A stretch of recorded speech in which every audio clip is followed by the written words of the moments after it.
long is this boy? 10 pages? Oh my god. Oh no, this is gonna be long, you guys.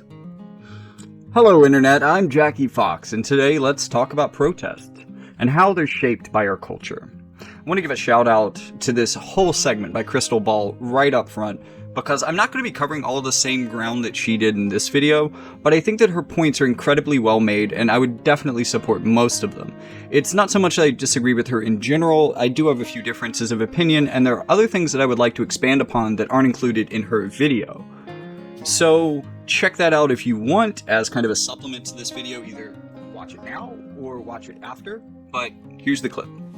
It's telling that the Canadian government basically took no action against the protesters until they were hurting trade with us. Once they started messing with capitalism, the truckers were immediately shut down. But while yes, their tactics for sure hurt the bottom line of powerful players in corporate America, their actually core demands don't. And there's a really obvious sign that this is the case. The media has covered this protest in the partisan manner of any other culture war nonsense that will have zero impact ultimately on the established order of things. Instead of with the bipartisan uniform condemnation that you see when movements really represent a threat to the power elite. I think she makes a good point noting that there are two basic schemas of protest, depending on a particular philosophy of the protest and its means of action. However, I don't think it's as much about whether or not it's an accurate critique of the state and the powers that be, but I think that the deciding factor on whether or not it's dealt with in one of these two ways might actually be whether or not it can be absorbed into the culture war. During protests, one way or another, the media runs front and center for the business interests and corporate powers that make up the status quo of this country. Protests cannot be absorbed into the culture war, then it is derided by both sides, and there is a cultural and there is a collective attempt to make the people who participate in it seem like idiots. They're attacked in certain classist ways to, like, being told to get a job instead of protesting, or talking about how they were made to shit in bushes like absolute barbarians. We tend to incorporate a lot of techniques that I'm going to be talking about later in this video as well, like sniping.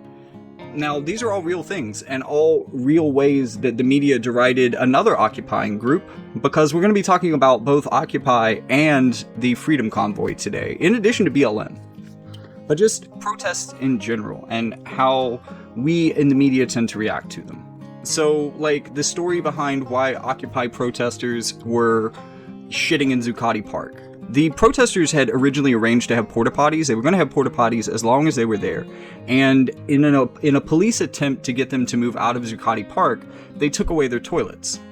Now, the local businesses in New York don't exactly let you use their restrooms for free, and a lot of these people were protesting wealth inequality and naturally didn't have a lot of money themselves. So eventually they were forced into this position where the only place that they could use the restroom was in the park, and not just like out in the open. You know, they found a secluded place to do their business. It's a very human thing when you deny them bathrooms that they're going to have to do this.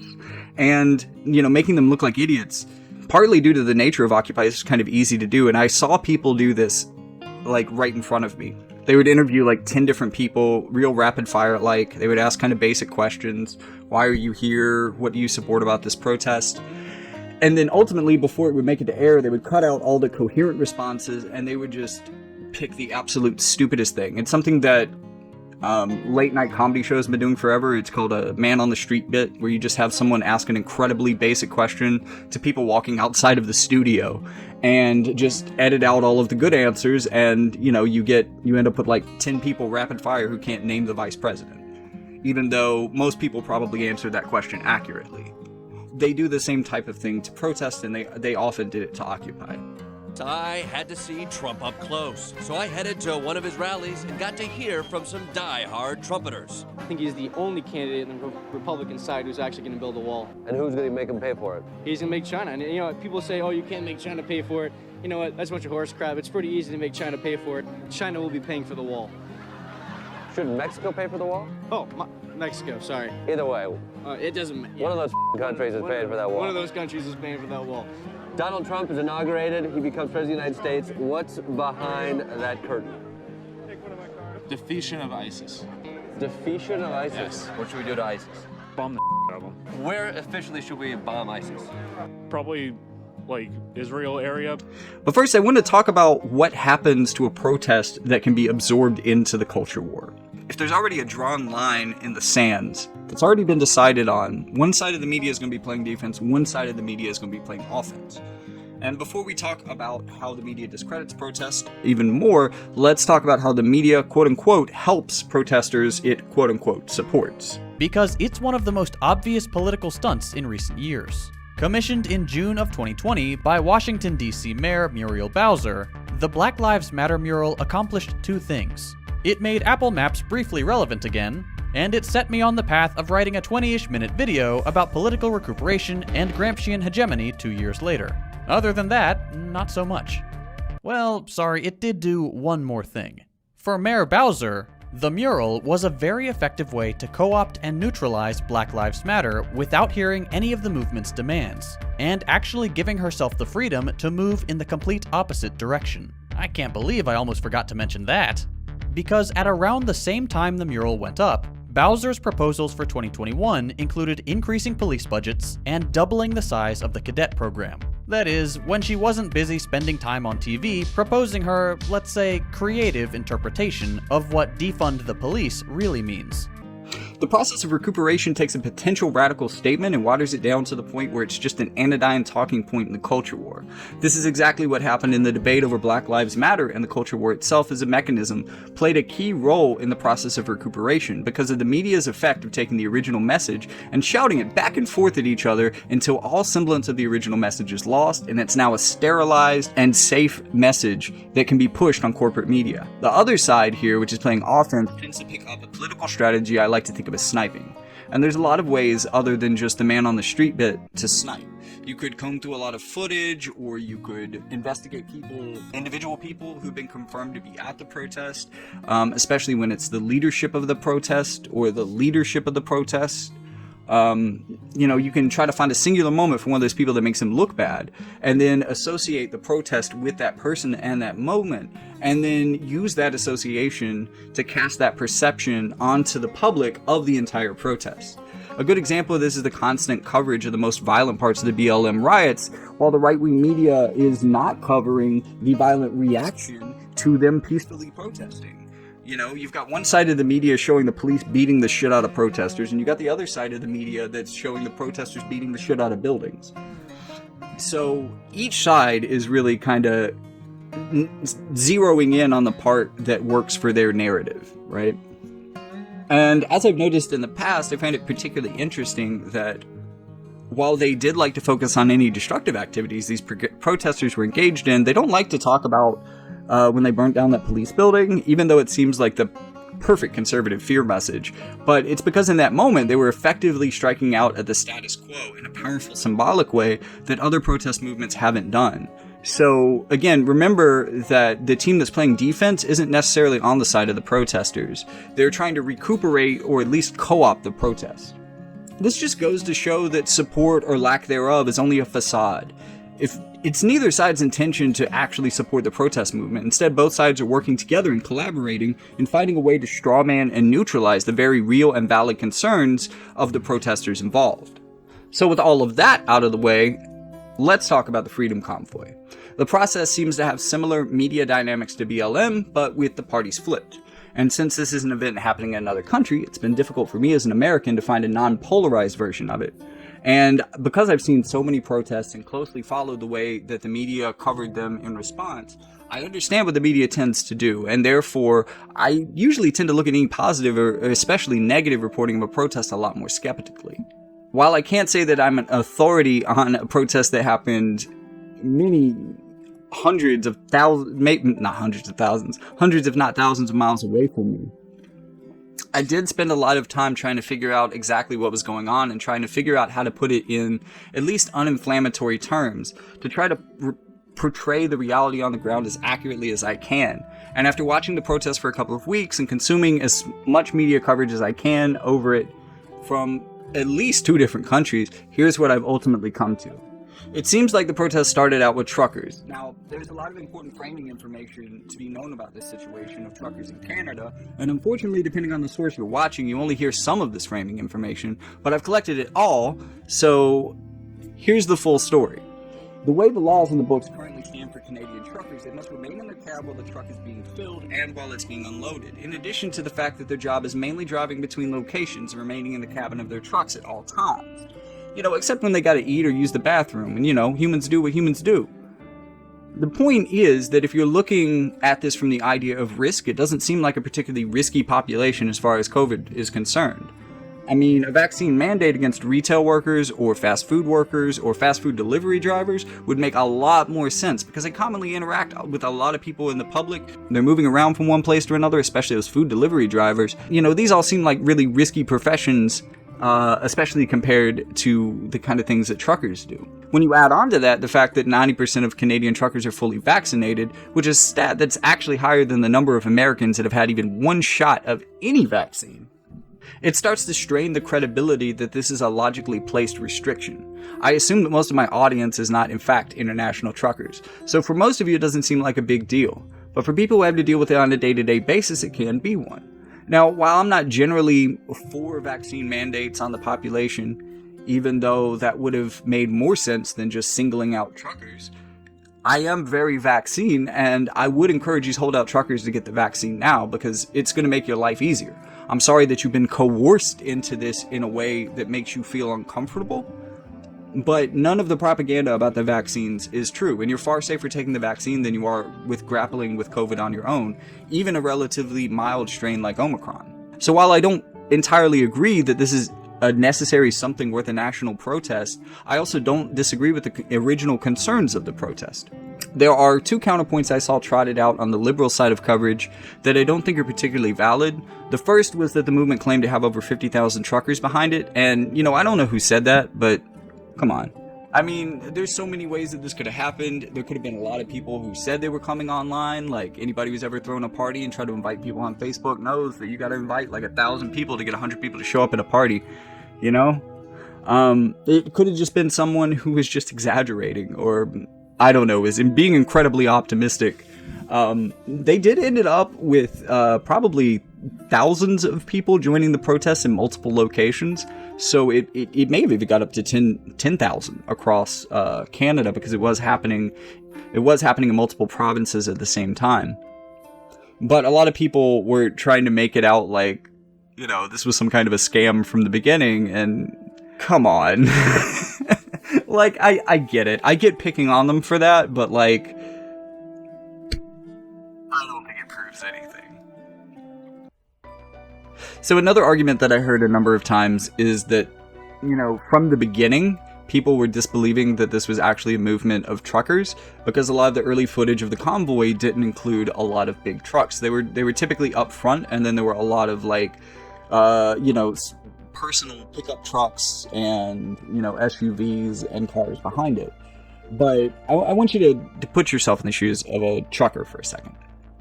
If you are making the claim that you are having economic difficulty because of a vaccine mandate, why would you drive the least fuel-efficient vehicle that you probably own to a protest that requires you to be in it pretty much the whole time, idling the engine? I don't know about you, but even if I were the proudest trucker, I would still probably take my Prius to this protest. But as the protest started to be covered by the news, it started to be converted into a culture war narrative. The right-wing media began to recuperate the protest because while they would report on the truckers' demands and their concerns at first, they only really covered this story as an excuse to bolster their own narratives about vaccine mandates and mask mandates and all that type of stuff. And generally, in some cases, these do make sense, but they don't make sense for Canadian truckers, and that argument does not apply as broadly as right-wing hosts would like to believe. And it had the effect of informing the public that this was a protest started by truckers about the vaccine mandates and mask mandates in general, instead of something that was more specific to trucking. To be honest, this is more like a co-opting of a protest necessarily than recuperation, because there wasn't anything really that revolutionary about the protest, and I'm not sure how aware they were of their ultimate goals at the time. But the effect that it had was bringing in a lot of sympathetic people to the protest who were not truckers. And so the claim that the trucker protest, that it wasn't a trucker protest, while it started out as a misrepresentation, over time most certainly became true.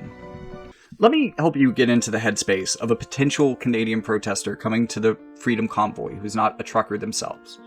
So, for me, I heard about Occupy, which was my first protest ever, from a pretty awesome friend of mine who is going up to New York to actually go to the protest that started it all in Zuccotti Park. But they told me that there were protests popping up around this area as well, and that I should look on Facebook and find some. And I did. I found a lot, actually. And while I was concerned about the big banks, the bailout, none of the bankers being held accountable for their actions, economic inequality, the way that lobbyists run our government, the militarization of the police, many of these concerns were within Occupy, but they weren't necessarily the reason that I came. I came for a lot of things that I was concerned with myself. I brought my own issues to the protest because I was just so excited to finally see people standing up and talking about legitimate grievances with the government. And I was happy to lend my voice to that and to be as loud as I could be in supporting it. Now, Canada, for the most part, really has not protested the mask mandates or vaccination. While over here in America, it seems like that's kind of commonplace. It never really happened in Canada until now. And I know people like to imagine that Canada is like some faraway country that's like some French European fantasy of peace, freedom, and equality and liberalism. But it's a divided country just like our own. You know, where we have MAGA, they have MACA. Now, a lot of Canadians who have been from the beginning of this more or less on the right-wing side about vaccines and mandates. And, you know, they've been consuming similar versions of the same propaganda that's being broadcast here in the United States about masking, about vaccines. And yet they have had no political outlet with which to share these grievances with the state. I feel a little bit like John Oliver. It's like, we wanted to find out what unvaccinated people really think. So that's exactly what we did. Valent found that the data clustered into 4 different types of unvaccinated person. And I've given them all cute little names so that we can keep track. They are earnest Emilys, caring Carols, self-improvement Steves, and loyal Larrys. Don't let the names fool you. There was a mix of genders in each type. All 4 types are mainly white, although Emily's are the most likely to be people of colour, and I personally know 2 black Steves. There was a mix of political views too. Emily's are generally left-wing, anti-corporate pro-Palestine. Larry's are Brexit-supporting conservatives. Steve leans right on economics but left on social issues, and Carol is... she's a little bit all over the place. I think when I listen to scientists that are paid or employed by the government, I find that quite untrustworthy because I don't trust the government. As soon as I saw Matt Hancock and all these people breaking the rules themselves, I was like, I'm not following them. If you're going to arrest me, arrest me. People should have free choice. If you don't have free choice anymore, then you're living in a dictatorship. I would never criticise someone for having it, but I don't want to be criticised for not having it. It's your body and it's your right. And you have the right to do whatever it is you want to do with your body. I feel like we're being, treated unfairly in that respect because they're kind of not letting our voices be heard. And when our voices are being heard, we're being laughed at, kind of put down. So even though they aren't truckers themselves, they started showing up to join the protest. First coming apparently to cheer them on, but later they actually started joining the convoy itself. And this isn't some unusual thing that never happens within protests. Often there is a cultural swell that's been rising for a long time, but has been left unexpressed by the people. And it will suddenly rise to a head in a moment when the first person breaks that public consciousness. You know, like all the excuses about why you don't go out and protest because no one else is. Suddenly those all disappear when there's someone else out there protesting something that is important to them. Suddenly you can't use that excuse anymore, no one else is protesting. So if you are at all sympathetic with the issues that they support, you know, you get to a place where the only thing that you can do that feels right by yourself is to hop in your car and join them. Naturally, this brought a lot of folks from right-wing groups that are not necessarily representative of the first truckers or even the majority of the people who joined this group. Some of those people brought guns, some of those people brought Nazi propaganda. But the thing is, as far as I can tell from watching footage, looking at photographs of the protests, and all sorts of things like that, these people seem to be very much in the minority. Now, it doesn't necessarily seem like anyone was trying to kick them out of the movement for those beliefs, and, you know, I think that anytime Nazis show up to a protest, admonished and kicked out, I don't want your solidarity, you are the one group of people. I just don't need your help. Take your Nazi flag and leave. I'll welcome anybody into this movement, but you, fuck off. You know, I don't care what you say. And maybe there were some people that were sympathetic, or maybe they were just like, well, you know what? They showed up for us. I guess I won't say anything in solidarity. I don't really know why they let them march. But, you know, in all of the stuff I said, the fascist protest had, from as far as I can tell, exactly one Nazi flag and exactly one Confederate flag, which really confused me as an American, because it confused me even more as a Southerner, because, like, I think it's weird when I see Northerners that rock Confederate flags. It doesn't make any sense to me, like the Mason-Dixon line, though. So it's even weirder for me when people above the other border are waving them around. But it just seems like this was kind of an isolated incident. And, I mean, this is also a perfect example of sniping. You know, you find one Nazi that shows up to a protest, or one group of idiots that thought it would be right to bring like a personal arming's worth of guns, and all of a sudden they're all violent militant fascists, despite the fact that I've heard no reports of violence. Like, even people who are trying really hard to make the case, the logical case, that these protests should be shut down, aren't really talking about violence. And to me, you know, calling a group of people fascist is a lot like calling a group of people terrorists, in the way that I was talking about with the people from January 6th. I think it just accelerates kind of what the public sees as acceptable to punish them, because, you know, a lot of people will say, well, get them fascists. And so I interviewed a few people on the ground, including one individual in the article who's a local owner in Ottawa.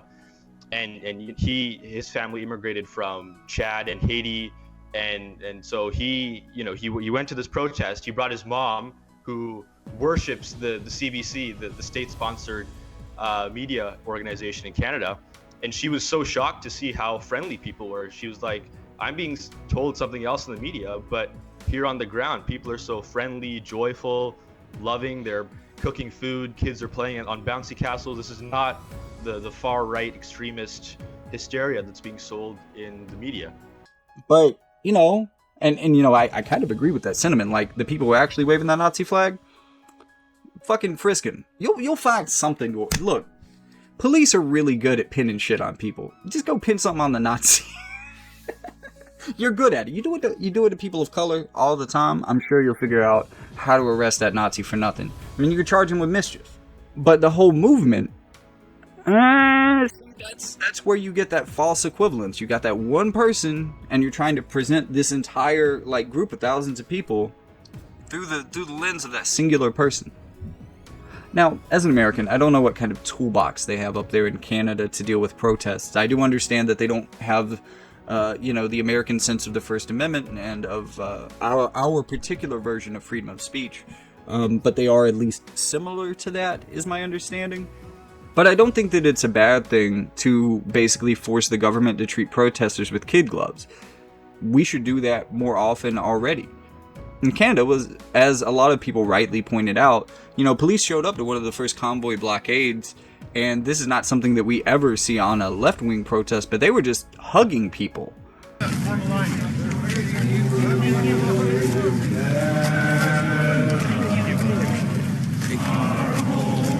It was kind of mind-blowing to see it, to be honest with you. Like, police hugging protesters. That's the way every protest should be, because, you know, it's an important part of your duty as a citizen.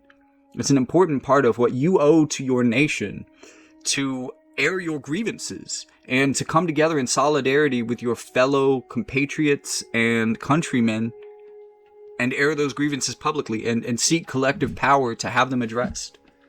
I think that's a freedom that shouldn't be abridged. Another complaint that I heard that is somewhat valid, but there is a little bit of extra context that you need to understand. There were people who were saying that this wasn't really like a workers' protest. And I can kind of get where you're coming from with that, since it was more about mandates than it was about working conditions necessarily. And I'm sure that there were some issues. There's issues in almost every labor group in capitalism. I'm sure there's valid concerns that they have other than just the mandates. And, you know, people said that, you know, this was a lot of business owners that were leading this. And they're right, but not in the way that they think. Because I assume that most of my audience is not international truckers. The way that trucking usually works is that everyone is a small business. You own your own truck, typically, and then you kind of contract yourself with other companies. You might buy more trucks, you might employ some people and work as kind of a subcontractor. There's a lot of ways that you could be a business owner within trucking that don't necessarily make you, like a huge conglomerate or corporation or anything like that. It's more about individuals owning the means of production than some other industries are.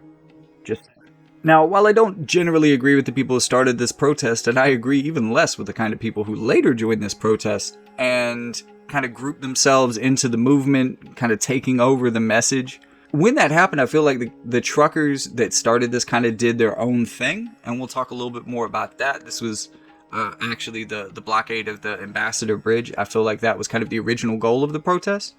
And I feel like a lot of the newer people turned it into the city occupations that we saw. But I can't say that with a lot of confidence. That's just the way it seems to have shaken out. But the fact that all these people joined in and tried to morph the message and the plan ended up giving the group kind of a dual focus. And we'll get around to that in a minute. But I took all this time to explain all of this because we've also heard a lot of claims about the protest being astroturfed. Now, astroturfing is when you pay people to show up at a protest and pretend to be a part of a movement. This can even be used as subterfuge. For example, you might be able to pay somebody to show up to a protest with a Nazi flag so that you can frame them all as fascists. And I'm not saying that that happened at this protest. I'm just saying that that is something that could happen and that you should be aware could happen. It's pretty easy. I'm actually surprised it doesn't happen more often with left-wing protests.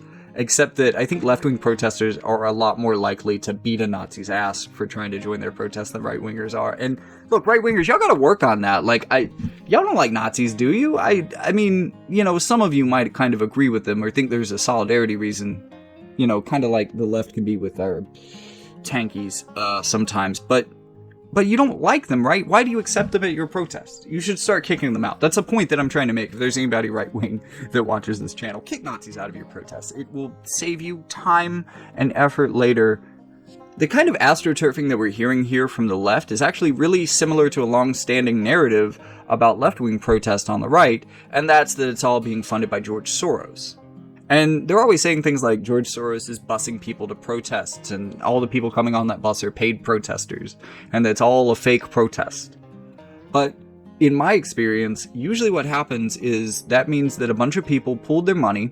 They all met up probably at a church, to be completely honest with you. Maybe that's a southern thing that we organize a lot through some of the more progressive churches, but it is what it is. These people got together at a church with a bus that the community had essentially passed that had to pay for, so the people who couldn't afford to drive to a protest but wanted to go could show up. That's what's actually happening there.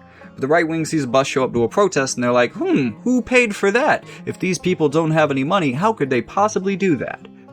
I mean, like, solidarity and community, that's how you do that. That's the answer. It's not George Soros. And I don't even know who people are claiming are astroturfing this. I mean, my assumption is that the claim kind of revolves around these donation sites that we've been seeing getting just tons of money. But honestly, that's happened with a lot of right-wing causes. I mean, there's a bunch of people grifting off of that on the right too. It's gotten kind of bad because, it's easy to get a bunch of boomers with a little extra retirement money to chip into causes that tug at their heartstrings on the right. But the thing is about that money, not only did the government intervene and steal some of it, they stole it. I guess you could say they seized it, but it's just theft. It's civil asset forfeiture. The money was a part of a crime, although, they're charging people with mischief. Arresting them on trumped up charges things like mischief or consulting to commit mischief. I mean, are we arresting Dennis the Menace now? What's going on? Mischief? This is the stupidest fucked up shit. I mean, look, please, David Dole, some Canadian, please explain to me what mischief is and why it is something worthy of criminalization. But aside from the money being intercepted by the government, it seems like the money that did make it to the protest really made it into the pockets of the organizers, and it wasn't really trickling down, which is a real problem that you right-wingers have. Nothing ever trickles down when it's supposed to. Y'all need to look into that. I guess my point here is that if you think that these people are paid protesters and you think they're being funded through these crowdfunding sites, you should realize they've been there for weeks and nobody has, and none of the money has gotten to them. Either they are really diligently waiting for their, I don't know what kind of oil billionaire you think is funding this to get them a paycheck, but I would have thought that if that was the case, they would have gone home, like at least by the point of calling the emergency, using the declaration of emergency. Like at that point, if I'm a paid protester and I've already been there for a week and nobody's giving me any money, I'm out. You know, like I just don't think that that's fair. But on the other hand, it did get co-opted. It did get broadened. I think that the right-wing media was very much a part of how that process happened. And now I'm wasting my breath talking about this protest, even though I don't particularly like it. But I do think that there are some interesting lessons that we could learn from it. For one, I would like to talk about the truckers' plan, specifically because it seems like to me they were the original group that started this protest, but also that they were the ones that took the group to Ambassador Bridge. And I think that this was really the most effective part of their protest strategy. And let's talk about why. But first, I want to start that conversation off by talking about the other part of their strategy, which was occupying downtowns and generally being a fucking nuisance. And like, yeah, I can call them out for being a fucking nuisance. Do I think being a fucking nuisance is really worth the kickback that they got? No, I don't think that that's warranted. But like the protesters that were in downtown Ottawa just seemed like they were being jerks. And you know, regardless of if this too was planned by the original truckers or if the original planners of the group are the ones that were going to the Ambassador Bridge, it just wasn't a good look. And this was probably the aspect of the protest that was most easily demonized, because, you know, before then it was just kind of a threatening convoy, and then it became an actual, like, public nuisance. But stopping the Ambassador Bridge, on the other hand, I think was a very effective strategy. So many of the people who are trying to make the point that this is a fake protest have pointed out that applying pressure to the Canadian government in the way that the protesters are now doing, or were doing, doesn't actually make sense for their stated goals. And I see what they're saying here for like the broad majority of the protesters who are just kind of against the restrictions in general, because those things are coming from the provinces, so going after the federal government just doesn't make sense. On the other hand, the federal government is only one party to the two parties that operate this border. This is both a Canadian and American border, which means that you can't just apply pressure to the Canadian government. You're going to have to get the US government to change their mandate as well. And to this point, I think that blocking the Ambassador Bridge is actually the perfect, maybe not the perfect. There are certainly other ways of doing this, and I'm sure if we put some time into it, we could come up with a better strategy than the truckers. But what they did was very effective. We have, of course, been covering the trucker protests that occupied Ottawa, shut down key bridges, inspired actions in countries around the world, and forced a massive government reaction. We told you about that today. That protest also seems to be having some immediate policy impact. Multiple provinces have announced some easing of pandemic restrictions, seemingly in response to the movement, even as Trudeau announces dramatic actions to crack down on their protest. And let's get into the economics of what makes it effective. So they were being charged a $50 a day fine per vehicle, which is not a lot. On the other hand, they also had to idle their vehicles at all times because of how cold it was, so that's maybe another $50 in gas. Let's say that it takes a minimum of 16 vehicles to block a large bridge, so that's $1,600 a day. What are you getting for that $1,600? Well, you're shutting down millions of dollars worth of trade between Canada and America. You are costing Canadian and American companies millions of dollars a day. That is a very disproportionate effect, and it allows the protest to take a very small amount of money and provide a very large amount of financial leverage simultaneously on both of the countries that they need to remove the mandate on the truckers specifically. So it feels like to me this aspect of the plan was probably what the truckers were going for from the beginning, and that the offshoot protests that we saw in downtowns were more of a result of the co-option of that. And, you know, maybe those truckers said, hey, that's a cool idea too, because, you know, while I'm saying they're co-opting, they're also showing up in solidarity, and I would imagine that the truckers don't mind them being there. You know, it's not like I wouldn't assume that the truckers see people joining their protest maliciously necessarily. Again, even the Nazis, which is, seriously, right-wingers, kick more Nazis out of your protest. If I haven't said it enough, like, if you see Nazis at your protest, kick them out. The punk movement had to figure this out in the 1980s. You need to figure it out now. Nazi punks go home, okay? Now, as I've watched all of this unfold, the dominant feeling that I have been struck by is deep envy. I am sympathetic to some aspects of the truckers' cause, but clearly is not really my cause. If every pandemic restriction was lifted tomorrow, it would do nothing to solve the corruption, greed, and grotesque Gilded Age disparities afflicting our society. So to see the truckers' organization, their attention-grabbing tactics, their discipline, their ability to mess directly with commerce, yeah, I am jealous as hell that the populist left cannot pull off something on that mass scale. In fact, the last time my ideological brethren did anything close was just about a decade ago, September 2011, when the first activists, disgusted with Wall Street crimes and working class misery, launched Occupy Wall Street.